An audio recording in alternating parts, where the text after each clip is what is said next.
안녕. 나는 독후감 쓰는 찍찍이 야옹이야. 내 독후감을 너희들에게 이야기해 줄게. 오늘은 돈의 속성 마지막 이야기를 들려줄게.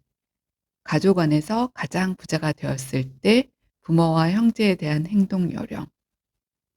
가족 중에 누구 하나가 부자가 되면 아무도 부자가 되지 못한 것보다 낫다고 생각하겠지만 의외로 가족들 사이의 빈부의 차이는 불화, 서운함, 비난의 원인이 되기도 하지.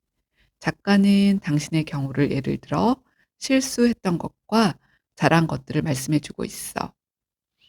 1. 재산 규모가 10억 원 안쪽일 때 하지 말아야 할 일. 형제들 창업자금 빌려주는 일, 부모님 집이나 차 바꿔주는 일, 해야 할 일.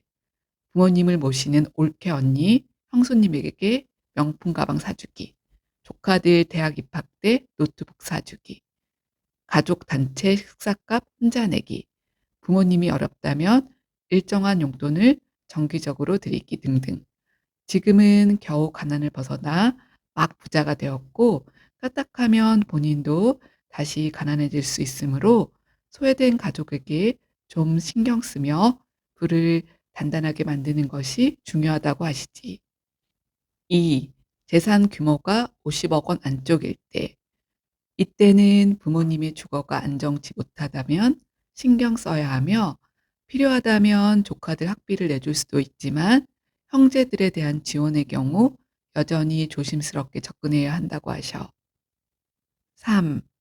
재산 규모가 100억이 넘을 때. 이때부터는 형제들이 가난에서 벗어날 수 있도록 도와줘서 집안 전체가 부자가 될 수 있게 한다면 좋겠지.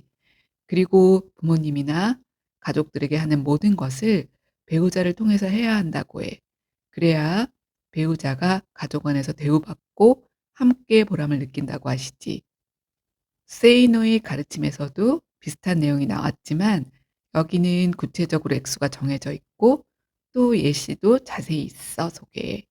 정말 부자가 되는 것도 어렵지만 부자가 된 후에 어떻게 행동할지도 고민해 봐야 할 것 같아. 돈을 모으는 네 가지 습관. 자존감이 낮거나 돈을 어떻게 사용할지 모르는 사람에게 돈이 주어지면 돈은 생각보다 쉽게 사라지게 되지. 그러므로 먼저 돈을 갖기 전에 갖추어야 할 일상의 습관과 자질을 몇 가지 소개해 주셨어. 첫째, 일어나자마자 기지개를 켜라.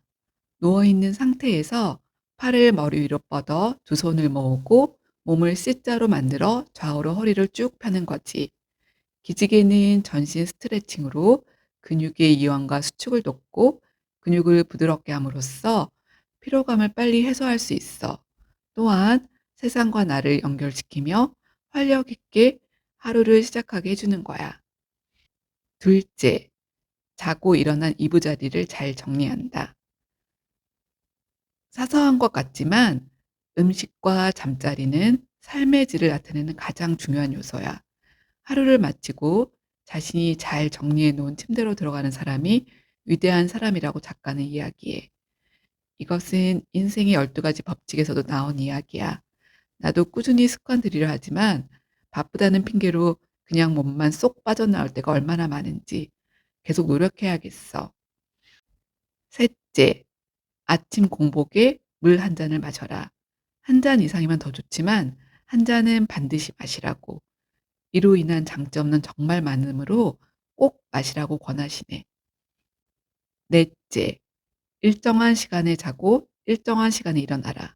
이러한 일정함이 자신에겐 믿음을, 남들에겐 신용을 얻게 한다. 사소한 습관이 돈을 부르지는 않아도 이 습관들을 가진 사람에게 한 번 돈이 들어오면 절대 줄지 않는다고 하셔. 돈은 새 신랑을 찾는 여자처럼 이런 좋은 습관을 가진 사람과 평생 인연을 맺으려고 한대. 당신의 재산을 지키기 위해 투표하라. 사람들은 보통 정치에 관심을 가지거나 정치적 행동을 하려 하면 내일이나 잘하라는 식의 반응을 보이거나 정치에 아예 무관심한 경우가 많지. 하지만 정치야말로 그 사람이 뭘 하건 간에 관심을 갖고 꼭 참여해야 하는 영역이야. 그러므로 당신의 삶과 당신의 자산을 잘 지키기 위해서는 자신의 삶에 이익이 되는 정당이나 정치 지도를 뽑고, 마땅히 그럴 만한 정당도 지도자도 없다면 전체 국민의 장기적 이익에 부합하는 정책을 제시하는 곳을 찾아 투표해야 한다고 조언하셔. 정치인은 국민이 상황과 시기에 따라 고용하는 사람이란 걸 인식하고, 적절한 사람을 고용한 것은 우리의 책임이라는 생각으로 투표를 해야 해. 곧 우리도 국회의원 선거가 있잖아. 자신의 소중한 한 표를 꼭 행사한 날이 되었으면 해. 난 오늘 언제라도 내 운명을 바꿀 기회가 있다. 작가는 어느 시기에 어떤 집회를 했더라도 인생을 바꿀 기회는 매일 오고 있다고 하셔. 즉, 20, 30대는 물론 40, 50대에도 그런 기회는 수없이 많다고. 그러므로 나이가 문제가 아니라 스스로의 자각이 일어나야만 운명을 바꿀 수 있는 거야. 사람들이 돈에 대한 이중적 태도를 취하는 경우가 많은데, 이는 돈을 밝히면 속물이라는 말을 들을 것 같아 거리를 두지만, 사실 모든 사회적 행위에는 돈이 관련돼 있고, 그러므로 우리가 보다 현실적으로 돈을 제대로 공부하고 이해하는 문화로 바뀌어야 하지. 즉, 돈에 대해 잘 알아야 내가 돈의 주인이 될 수 있는 거야.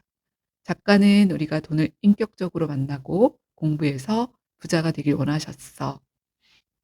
작가의 조언대로 돈을 인격적으로 대하여 올바른 방식으로 돈을 모으고 바르게 사용한다면, 그리고 본인이 부자라고 느낄 수 있는 나름의 기준을 정한다면 만족한 자유인으로 살 수 있을 거야.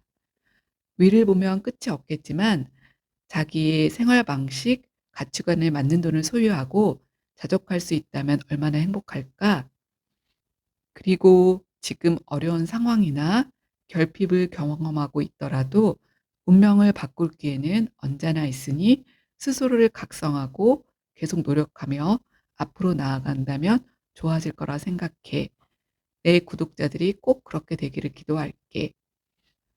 용평에 2박 3일 다녀왔는데, 목요일, 금요일까지는 눈이 쌓인 추운 겨울을 느끼고 왔다면, 금요일 밤에 비가 온 후 토요일 아침엔 왠지 바람이 부드러워지고 봄이 가까이 온 걸 느낄 수 있었어.